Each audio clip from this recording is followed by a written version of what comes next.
नमस्कार, मैं प्यारे विद्यार्थियों मैं आप लोगों के सामने फिर से करंट अफेयर्स लेकर आ गया हूं जो कि परीक्षा की दृष्टि से बहुत ही महत्वपूर्ण है। आज इस सेगमेंट को आगे बढ़ाते हैं। वीडियो ज़्यादा बड़ा नहीं होगा क्योंकि हम केवल 7 या 8 पॉइंट ही करंट अफेयर्स के लेकर आते हैं जो कि महत्वपूर्ण होते हैं रोज के। तो वीडियो आगे बढ़ते हैं। पहला प्रश्न हमारा, नीरज चोपड़ा को किस देश ने फ्रेंडशिप का ब्रांड एम्बेसडर बनाया है? तो नीरज चोपड़ा जो कि भारत के सबसे बड़े भाला फेंकने वाले जेवलिन थ्रोअर हैं, उनको स्विट्जरलैंड ने अपने फ्रेंडशिप ब्रांड एम्बेसडर बनाया है। स्विट्जरलैंड के बारे में बता दूं आपको, स्विट्जरलैंड को पृथ्वी का स्वर्ग कहा जाता है।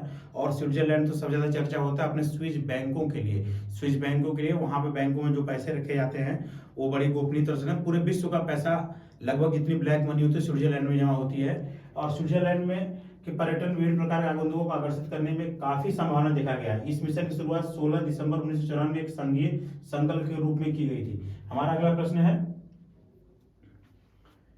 कितने साल के लिए आईसीसी का अध्यक्ष पुनः निर्वाचित किया गया? आईसीसी के अध्यक्ष अभी अभी कल आज ही निर्वाचित हुए हैं। ग्रेगर बर्कले जो कि न्यूजीलैंड के हैं, ये आईसीसी के अध्यक्ष निर्वाचित किए गए हैं। जबकि आपको भारत के पता है, भारत के जो रोजर बिन्नी बीसीसीआई के अध्यक्ष बने हुए हैं सौरभ गांगुली की जगह में। तो आईसीसी का जो कार्यकाल होता है नए अध्यक्ष का, ग्रेगर बर्कले, ये पुनः 2 साल के लिए फिर से रहेंगे, यानी आईसीसी कार्यकाल 2 साल के लिए होता है। इसकी स्थापना 1909 में ऑस्ट्रेलिया, इंग्लैंड और दक्षिण अफ्रीका के सम्मेलन में किया गया था। आईसीसी की स्थापना आप लोग बता दें, इस बार का क्रिकेट T20 विश्व कप पाकिस्तान को हराकर इंग्लैंड ने जीत लिया है। आप याद रखिएगा इसको। मैन ऑफ द मैच और मैन ऑफ द सीरीज आप कमेंट में हमें भेजिएगा। अगला हमारा प्रश्न है, किस राज्य सरकार ने 10 नवंबर को बाजरा दिवस के रूप में मनाने के लिए किया गया है? देखिए, जो किसी भी फसल के नाम से दिवस मनाया जाता है तो इसका सिर्फ और सिर्फ यही उद्देश्य होता है कि उस फसल को और ज्यादा प्रमोट करना। इसी तरह इंटरनेशनल लेवल पे भी कई वर्षों कभी इंटरनेशनल पोटैटो ईयर, इंटरनेशनल मक्का ईयर ऐसे मनाया जाता है। तो उड़ीसा सरकार ने हमारी 10 नवंबर को उड़ीसा सरकार ने 10 नवंबर को बाजरा दिवस के रूप में मनाने के लिए किया। उड़ीसा सरकार के बारे में बता दूं मैं, उड़ीसा सरकार ने संविदा में भर्ती समाप्त कर दी है उड़ीसा सरकार ने। और उड़ीसा सरकार ने चाइल्ड फ्रेंडली पुलिस चौकियां बनाने का निर्णय लिया है। उड़ीसा सरकार के बारे में बता दूं मैं कि बाजी राउत राष्ट्रीय फुटबॉल टूर्नामेंट का जो उद्घाटन हुआ है वो भी उड़ीसा में हुआ है। आगे बढ़ते हैं। अगला प्रश्न है हमारा, भारतीय सेना के दक्षिणी कमान के प्रमुख के रूप में किसे नियुक्त किया गया है? तो भारतीय सेना का जो दक्षिणी कमान है ये काफी महत्वपूर्ण होता है। तो इसका कमान जो दिया गया है अजय सिंह को दिया गया है। ये अजय सिंह को दिया गया, भारत सरकार के अरमानी गिरिधर रक्षा सचिव का प्रदान दिया गया के रूप में नियुक्त किया गया है। हमारा अगला प्रश्न है, रिल किस राज्य में भारत का पहला मल्टी मॉडल लॉजिस्टिक पार्क विकसित करेगा? रिल मतलब Reliance multi modal logistic park निर्मित करेगा। तो यह मल्टी लॉजिस्टिक पार्क रिल मुकेश अंबानी का है, रिलायंस का है। तो तमिलनाडु के तिरुवल्लुवरम जिले में मापेंडु में देश का पहला मल्टी मॉडल लॉजिस्टिक पार्क जो रिलायंस है, रिलायंस अपना स्थापित करेगा।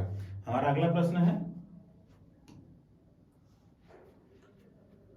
मूडीज ने 2022 के लिए भारत की आर्थिक वृद्धि का अनुमान कितने प्रतिशत किया है? मूडीज जो कि एक आर्थिक सर्वे करता है और डिफरेंट देशों के बारे में आर्थिक अपना सर्वेक्षण देता है, तो ये बड़ा ही महत्वपूर्ण है। मूडीज का कभी प्रश्न आता है कि मूडीज किस प्रकार के रिसर्च देता है, तो इकोनॉमिकली रिसर्च देता है। तो मूडीज ने इस बार जो डिसाइड किया है भारत का, वो है 7.7 से 7% तक वृद्धि दर रहने का अनुमान लगा है। इसके पहले इसने 8% का अंदाजा अनुमान लगाया था 2022 के लिए, लेकिन अब उसको घटाकर उसने 7.7% कर दिया है, जो 7.7% 7 तक 7 के बीच में रहेगा। हमारा अगला प्रश्न है, अमेरिका ने किस देश को करेंसी मॉनिटरिंग लिस्ट से हटा दिया? करेंसी मॉनिटरिंग लिस्ट एक लिस्ट होती है अमेरिका की अपनी बनाई हुई है, जो हम करेंसी, जैसे अमेरिका करेंसी डॉलर है, हमारी करेंसी रुपया है। तो इस करेंसी लिस्ट से अमेरिका ने भारत को हटा दिया है। इसके बारे में देखिए, अरोड़ा मिलर, जो कि कुछ और जानकारी, अरोड़ा मिलर अमेरिकी राज्य मैरीलैंड की उपराज्यपाल बनी है। और अमेरिका ने अपनी राष्ट्रीय नई सुरक्षा नीति जारी की। अमेरिका का दक्षिण, हाँ ये बड़ा ही महत्वपूर्ण प्रश्न है। विजिलेंट स्टॉर्म जो एक सैनिक अभ्यास है, ये अमेरिका और साउथ कोरिया के बीच में अभी संपन्न हुआ है अक्टूबर लास्ट में, जिसके ही कारण जो उत्तरी कोरिया है वो बहुत ही बौखलाया हुआ है। उत्तरी कोरिया बौखलाने के कारण उसने अंधाधुंध एक आपने पिछले वीडियो में देखेंगे, एक ही रात में उसने 20 मिसाइलें दाग दी, 20 मिसाइलें स्टार्ट कर दी, तो पूरी तरह से बौखलाया हुआ है। ये विजिलेंट स्टॉर्म जो बहुत ही महत्वपूर्ण करंट अफेयर्स की स्ट्रीम आता है कि विजिलेंट स्टॉर्म सैन्य अभ्यास किन किन देशों के बीच में होता है। अभी हमने भारत और अन्य देशों के बीच में जो सैन्य अभ्यास होते हैं उसकी एक वीडियो जारी की है स्टूडेंट के डिमांड पर, तो आप लोग उसको जरूर देखिएगा और अपने कमेंट हमें दीजिएगा।